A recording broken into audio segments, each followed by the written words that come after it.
Want to unrestrict someone on Messenger but not sure where to tap? Here's a quick, clear guide to fix it in seconds. First, open the Messenger app on your phone and make sure you're logged into the right Facebook account. On the main chat screen, tap the search bar at the top and type the name of the person you want to unrestrict. When their conversation appears in the results, tap their name to open the chat thread. Inside the chat, tap their profile picture or their name at the top to open the chat details. This will bring up the settings for this conversation, where you can see privacy options like restrict and unrestrict. Scroll down in the chat settings until you find the option that says restricted or restrict. If this person is restricted, you'll see an unrestrict button or a toggle that is currently turned on. Tap unrestrict or turn that toggle off to remove the restriction from this contact. Messenger will confirm the change, and their messages will now appear in your normal inbox again.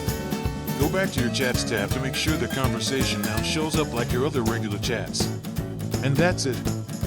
You've successfully unrestricted someone on Messenger. Save this video so you can repeat these steps anytime you need to.